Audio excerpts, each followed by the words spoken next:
Dia harus semakin besar, aku harus semakin kecil. Begitu Yohanes Pembaptis mewarnai seluruh hidupnya dengan membesarkan Tuhan, membesarkan yang lain, dan membuat dirinya rela menjadi kecil, bahkan mati. Dia menjadi martir. Tapi demi kebesaran, demi kemuliaan Tuhan, dan demi keselamatan banyak orang. Ada banyak Yohanes juga di zaman sekarang ini. Di rumah-rumah banyak ibu-ibu yang rela mengatakan, biar anakku yang makan, biar anakku yang hidup, aku rela menderita, biar keluargaku menjadi besar. Aku rela menjadi pelayan.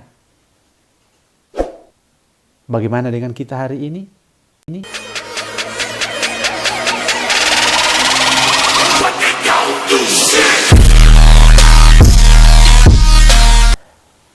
Salam jumpa bersama saya Pastor Chris dalam berbagi inspirasi hari ini.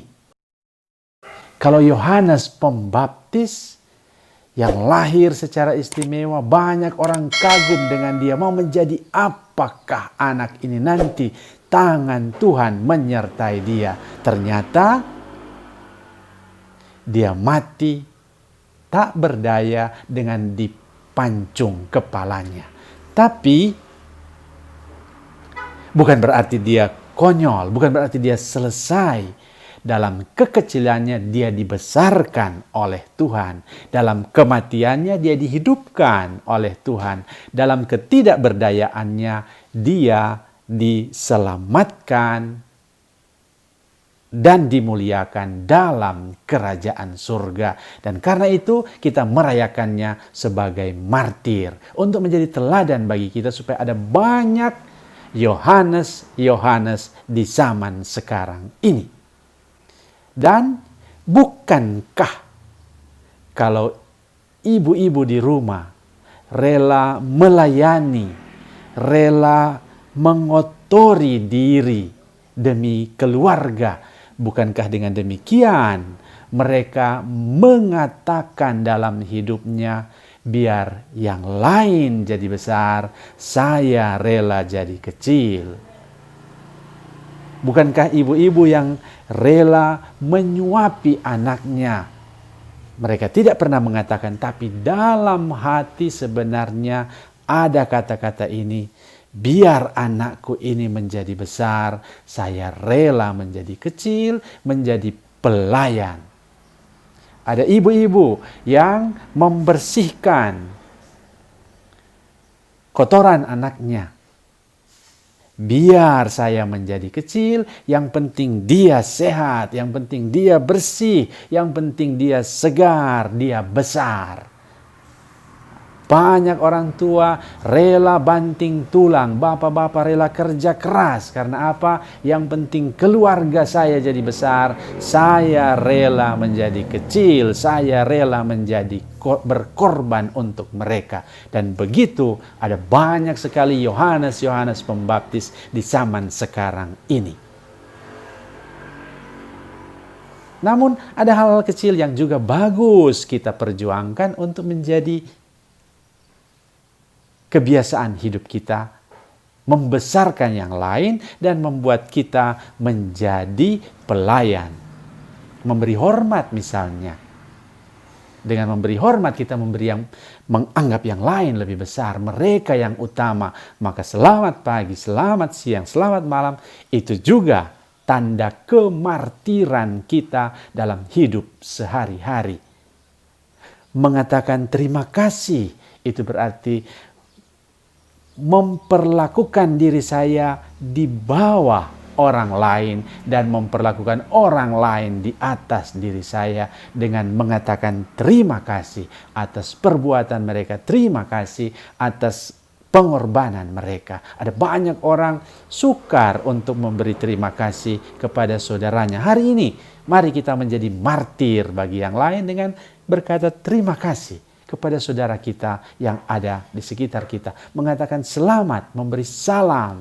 Tapi juga mengatakan permisi, minta tolong. Banyak dalam keluarga bapak-bapak tidak berani lagi. Sulit untuk mengatakan, tolong ambilkan ini. Banyak yang main perintah. Banyak yang suka dengan instruksi. Banyak yang suka dengan membesarkan diri dan menganggap yang lain lebih kecil. Dengan macam-macam dominasi yang ada. Mari kita menjadi Yohanes dengan cara apa? Minta tolong, tolong ambilkan yang sana, tolong belikan yang ini, tolong bersihkan yang sana, dan seterusnya. Dengan cara begitu kita membuat yang lain lebih besar, saya menjadi lebih kecil, kita menjadi Yohanes, kita menjadi martir juga dalam hidup sehari-hari. Bukan dengan menumpahkan darah, tapi dengan cara yang sederhana, membuat yang lain lebih utama, dan saya di tempat yang lebih rendah. Di barisan, banyak orang berebutan. Kita boleh menjadi martir di sana dengan rela antri. Yang lain lebih utama, saya rela berkorban. Di bus, di mobil, di tempat umum, hanya ada 1-2 tempat duduk. Mari yang tua silahkan duduk. Engkau lebih besar, saya biar berdiri, saya biar menjadi lebih kecil. Ada banyak sekali cara kita menjadi martir, menjadi seperti Yohanes. Dia menjadi lebih besar dan saya menjadi lebih kecil. Dengan cara begini, mereka yang merendahkan diri akan ditinggikan. Itu janji Tuhan Yesus untuk kita semua.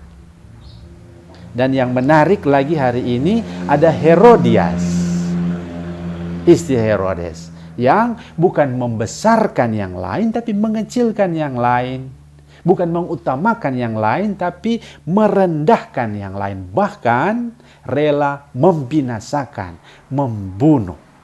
Herodes ada di tengah-tengah. Dia mau memihak siapa? Yohanes yang mengutamakan yang lain, atau Herodias yang mengecilkan yang lain. Ternyata Herodes mengambil keputusan memihak Herodias dengan pergi memenggal kepala Yohanes. Bagaimana dalam hidup kita? Apakah kita juga sering terjebak sehingga memihak kepada Herodias yang rela merendahkan, yang rela menyingkirkan, bahkan yang rela menghabiskan yang lain untuk kebesaran diri sendiri?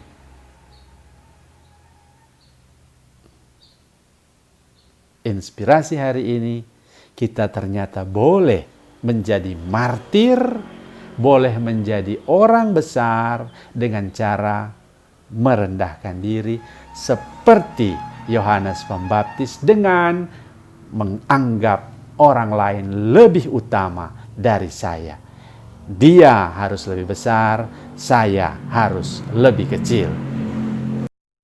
Hidup beragama banyak juga praktek yang gaya Herodias, bukan gaya Yohanes. Dengan apa?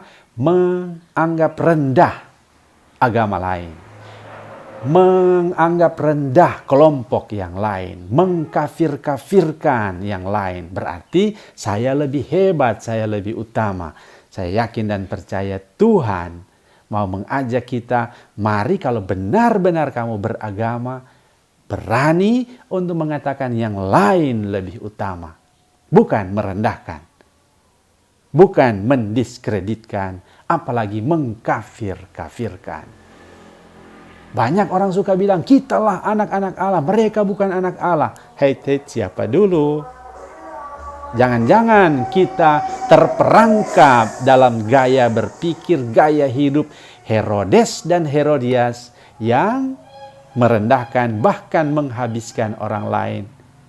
Kita dipanggil untuk membangun hidup beragama, hidup bermasyarakat dengan biar dia lebih besar, saya lebih kecil.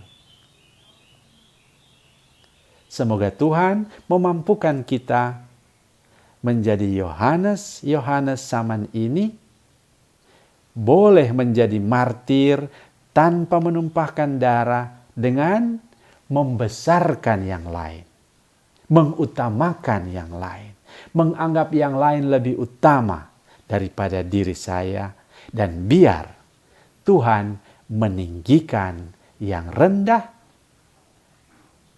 membesarkan mereka yang kecil. Tuhan memberkati kita semua, Bapa dan Putra dan Roh Kudus. Amin.